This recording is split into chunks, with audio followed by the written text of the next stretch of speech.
Bismillah, Alhamdulillah, wassalatu wassalamu ala rasulillah wa ala alihi wa sahbihi wa mawalah. Teman-teman sekalian, kita akan melanjutkan serial mengenal ilmu keislaman. Dan kali ini kita akan mengenal apa itu ilmu hadis. Pengertian ilmu hadis. Hadis secara bahasa adalah sesuatu yang baru. Di dalam bahasa Arab, kata hadis bisa bermakna sesuatu yang baru, antonim dari kata sesuatu yang lama atau lawas, atau juga bisa bermakna suatu perkataan yang bermakna sama dengan kalamun atau qaulun. Secara istilah, hadis adalah segala sesuatu yang disandarkan kepada Nabi Sallallahu Alaihi Wasallam, baik berupa perkataan, perbuatan, persetujuan, ataupun sifat dan karakter beliau.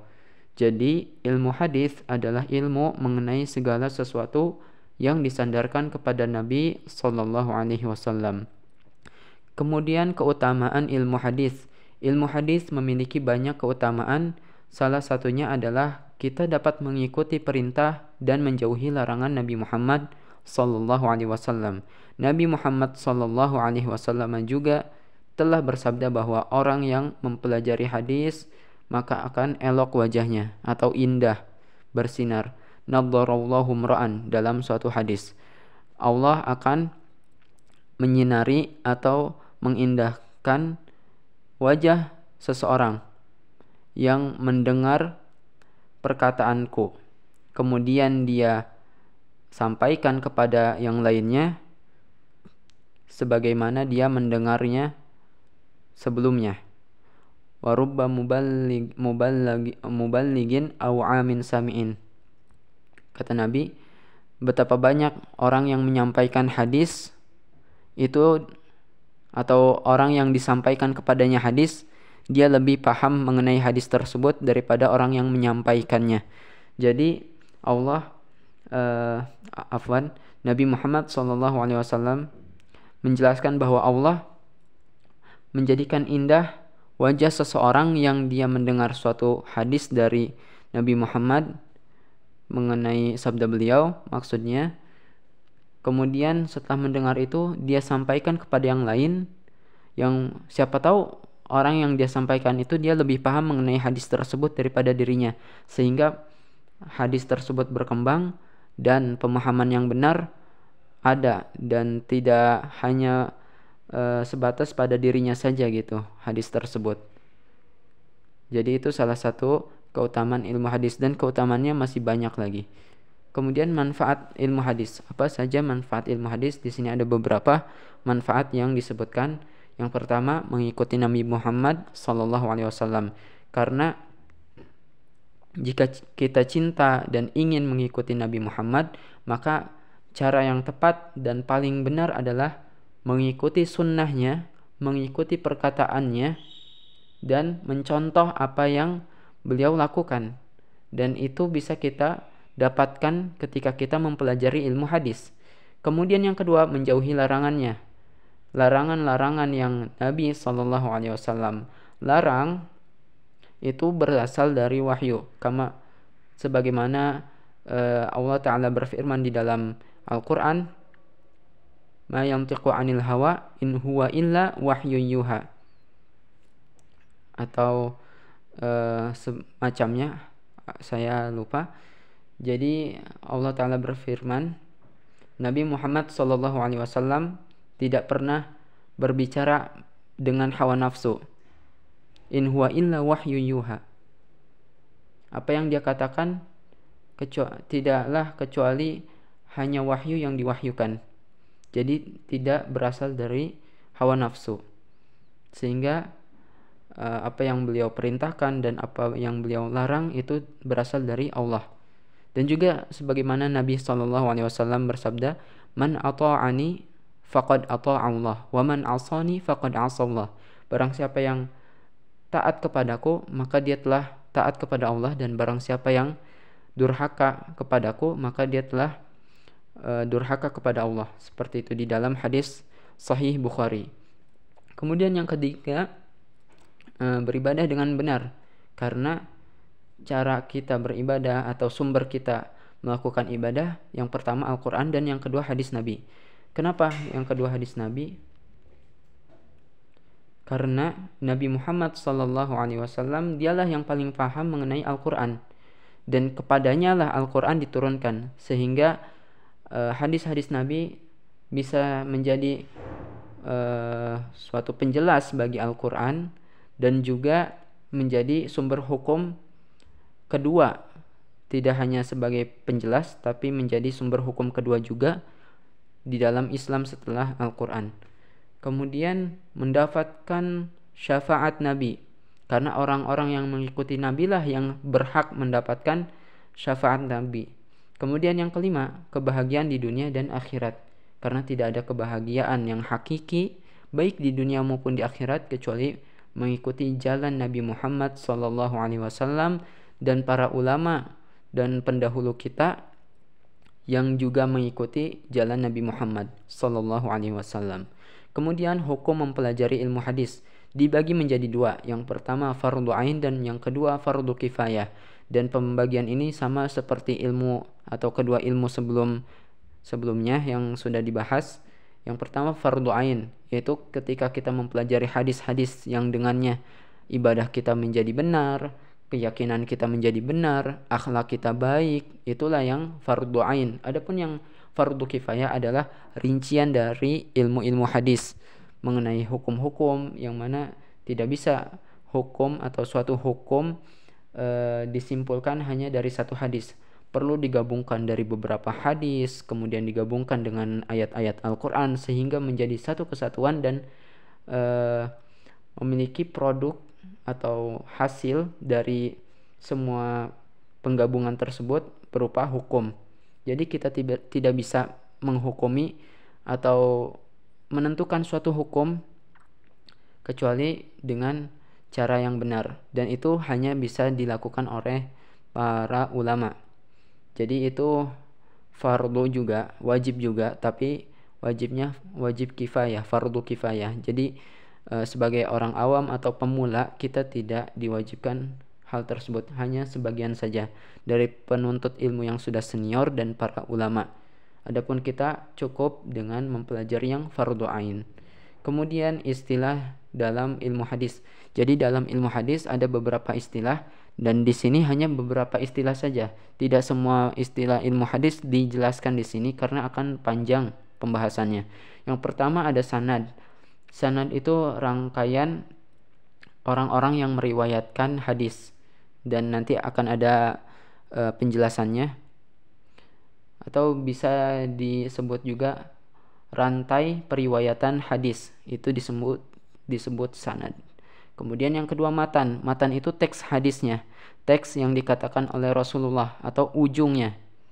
Misalkan sanad dari fulan dari kemudian ke sahabat fulan dan sahabat fulan kepada Nabi Muhammad SAW, beliau bersabda. Nah, sabda Nabi inilah yang disebut dengan matan. Adapun yang dari fulan kepada sahabat fulan kemudian kepada Nabi Muhammad SAW itu disebut sanad. Kemudian yang ketiga ada hadis sahih. Hadis sahih adalah hadis yang pertama dia periwayatannya bersambung kepada Nabi. Kemudian yang kedua yang meriwayatkannya, yaitu di dalam sanadnya kan dari fulan. Nah, fulan ini, mereka ini adalah orang yang agamanya terjaga. Kemudian tidak hanya itu, hafalannya juga kuat. Baik hafalannya berupa hafalan di luar kepala, maksudnya dia tidak menulis hadis, ataupun hafalan yang berupa menulis. Jadi mendapatkan hadis, kemudian dia tulis sebagaimana dia dapatkan, kemudian dia sampaikan lagi. Ini juga salah satu bentuk hafalan.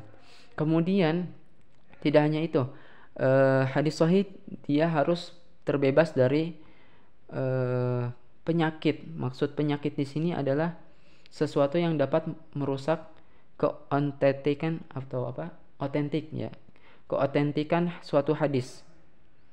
Jadi harus dijauhkan dari semua itu.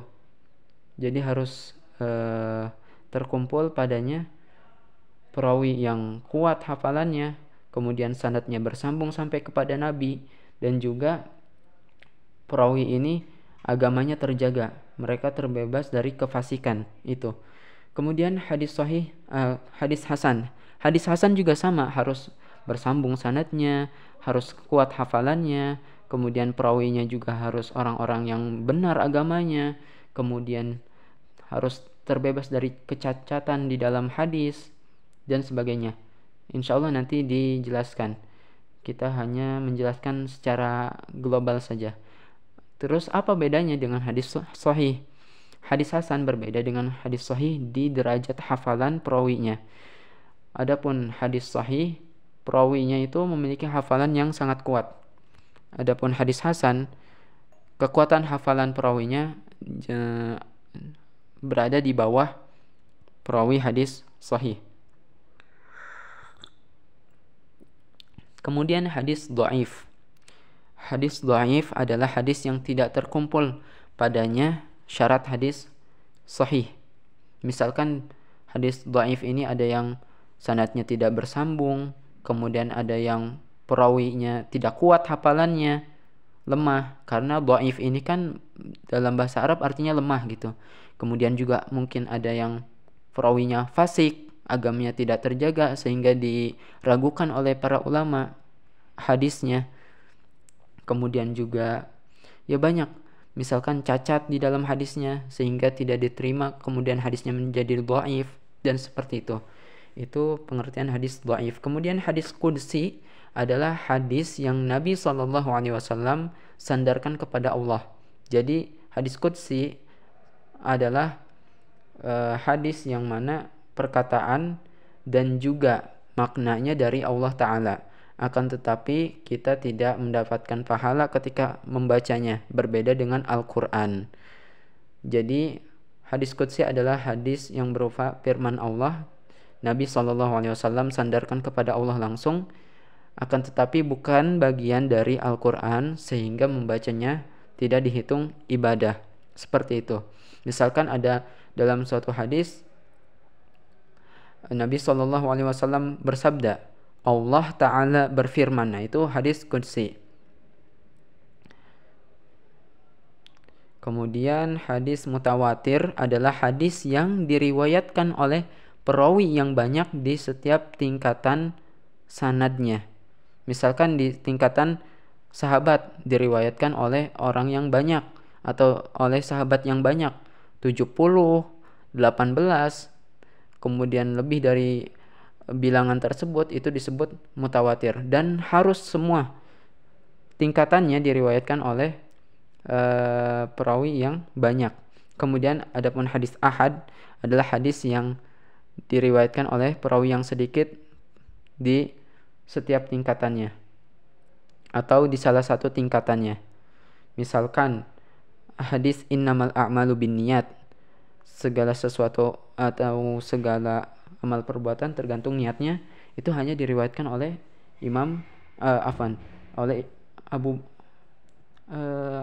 Umar bin Khattab maka hanya dari satu sahabat sehingga menjadi hadis ahad.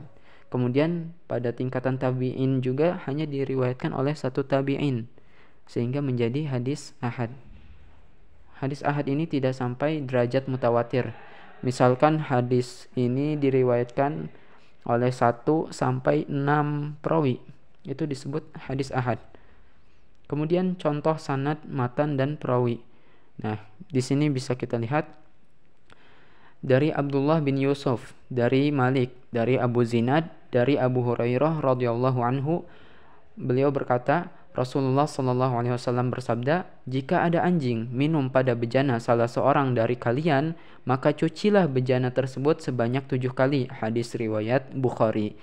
Nah, sanadnya adalah dari Abdullah bin Yusuf sampai kepada dari Abu Hurairah radhiyallahu anhu berkata. Nah, ini disebut sanad, rangkaian periwayatan hadis. Adapun matan adalah kandungannya, hadisnya, atau sabda Rasulnya. Jika ada anjing minum pada bejana salah seorang dari kalian, maka cucilah bejana tersebut sebanyak 7 kali. Ini yang disebut dengan matan. Adapun perawi Abdullah bin Yusuf, Malik, Abu Zinad, nah ini semua perawi.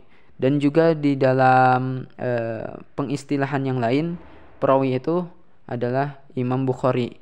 Beliaulah yang pertama kali membukukan atau mengumpulkan hadis ini pada kitabnya.